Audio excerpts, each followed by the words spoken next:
안녕하세요. 발리한인교회 유호종 담당 목사입니다. 2020년 교리론 성경 공부 8강을 시작하겠습니다.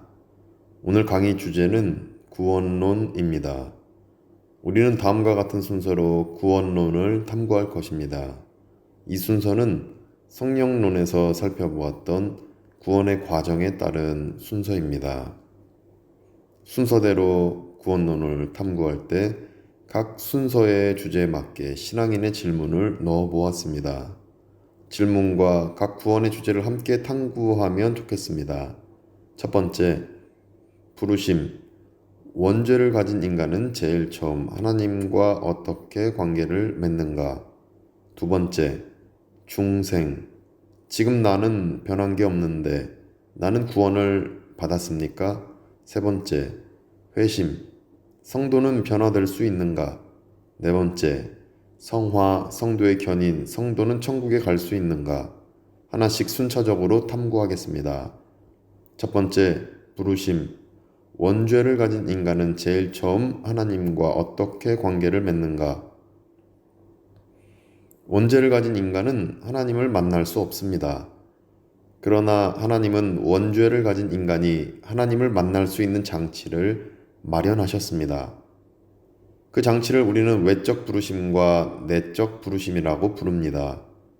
외적 부르심은 죄인들을 향해서 그리스도 안에 있는 구원을 성경 말씀으로 제시하고 제공하는 것을 의미합니다. 마태복음 28장 19절에는 그러므로 너희는 가서 모든 민족을 제자로 삼아 아버지와 아들과 성령의 이름으로 세례를 베풀고 라는 말씀이 기록되어 있습니다. 이 말씀은 성경 말씀으로 복음을 전하는 외적 부르심을 실천하라는 말씀입니다. 이런 이유로 외적 부르심을 받는 장소는 예배 장소, 전도 장소, 선교 장소 등등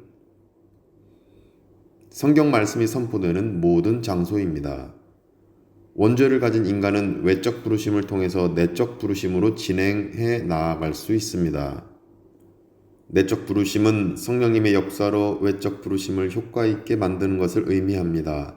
성경 말씀을 선포하는 외적 부르심을 통해서 원죄를 가진 인간은 복음을 듣습니다. 이때 성령님은 원죄를 가진 인간의 마음에 들어간 성경 말씀을, 복음을 효과적으로 역사해서 적용을 시킵니다.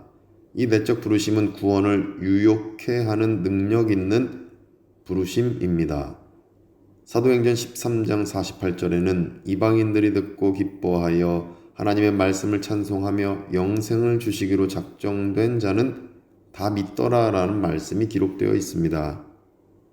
이 말씀은 내적 부르심을 깨닫게 해주는 말씀입니다. 성령님은 인간의 내면에 들어간 하나님의 말씀을 사용하셔서 찬송과 영생을 얻는 믿음을 주십니다.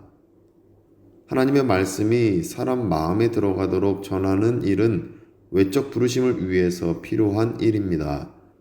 그래서 설교, 전도 행위, 복음 전하는 일, 성경 공부 가르치는 일은 외적 부르심을 일으키는 일입니다. 외적 부르심은 구원 역사를 일으키는 첫 시작이기 때문에 이 일은 매우 중요한 일입니다.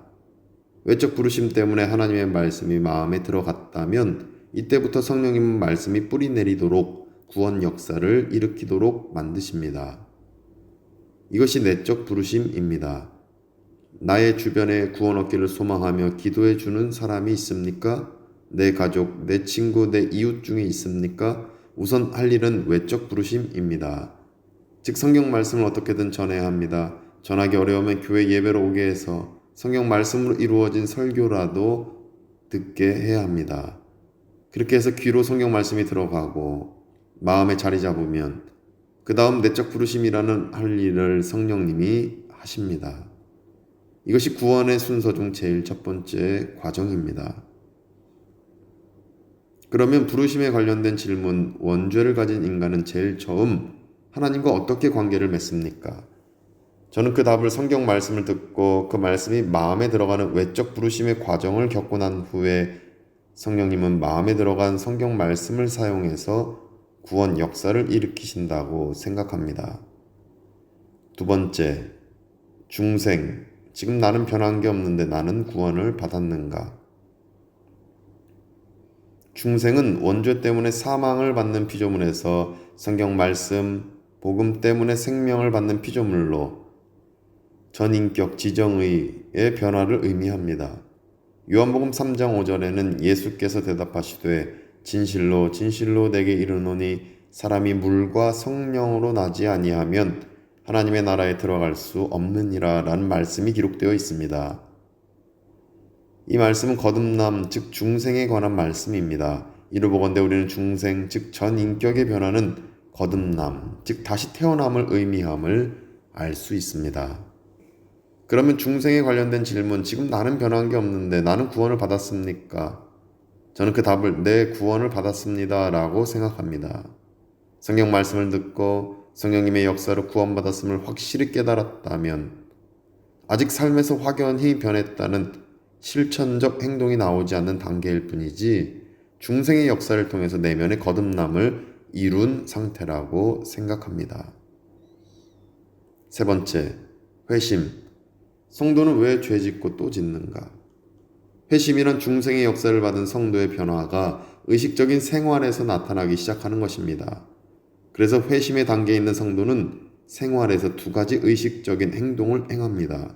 하나는 회개이고 하나는 믿음입니다. 우선 회개는 죄를 지은 성도가 의식적으로 자신의 죄를 인지하고 죄를 쫓아버리려는 행위입니다. 이 행위는 하나님이 주신 능력 때문에 가능한 행위입니다.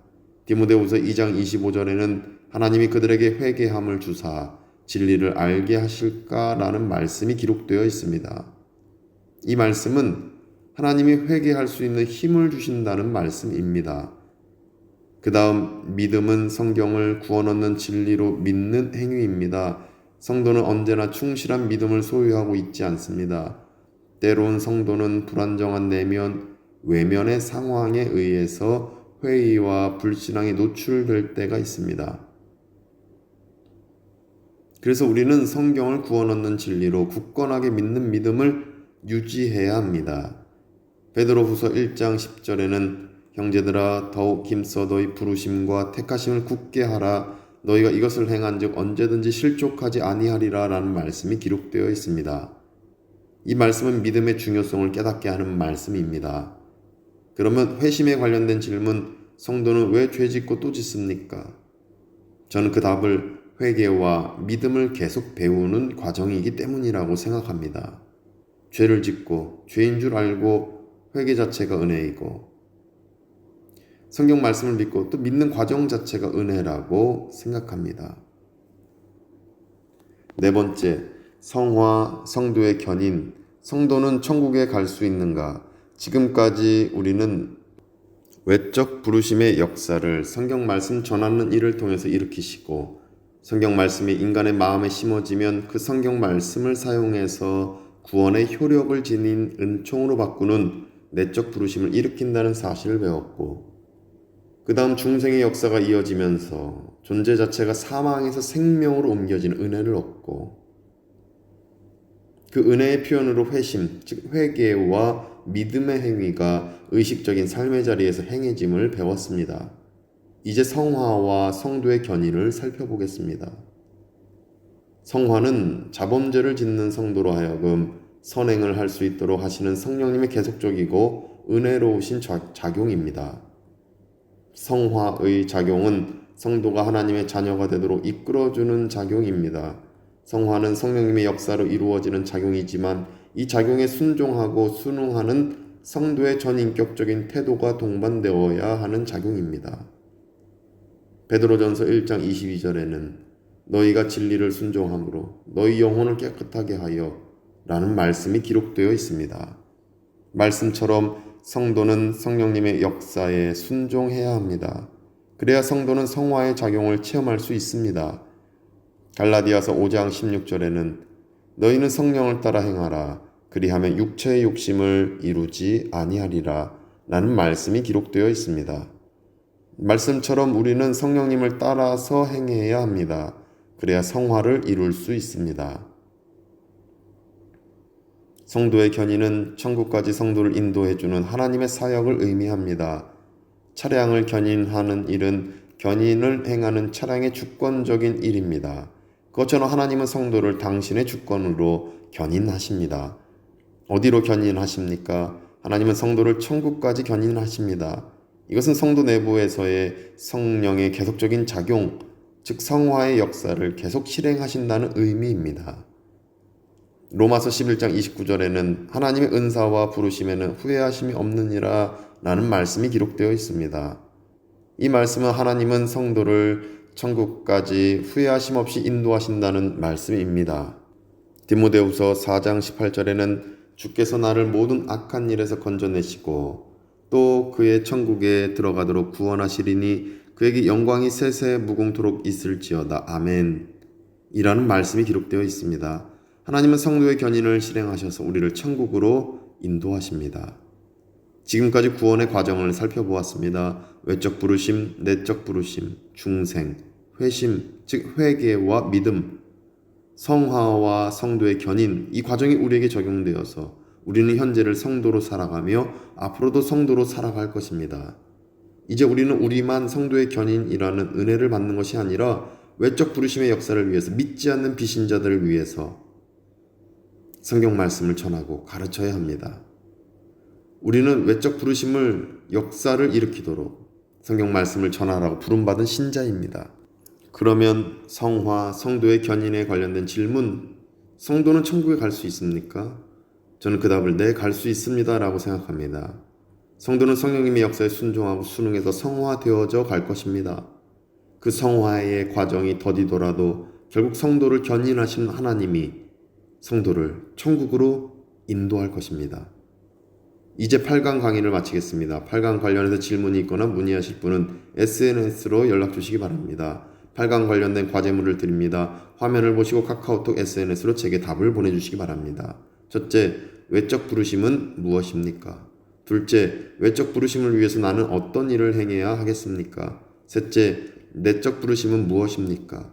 넷째, 중생은 무엇입니까? 다섯째, 회심에는 회개와 믿음이 있습니다. 회개는 무엇이고 믿음은 무엇입니까? 여섯째, 성화는 무엇입니까? 일곱째, 성화를 위해서 나는 어떤 일을 행해야 하겠습니까?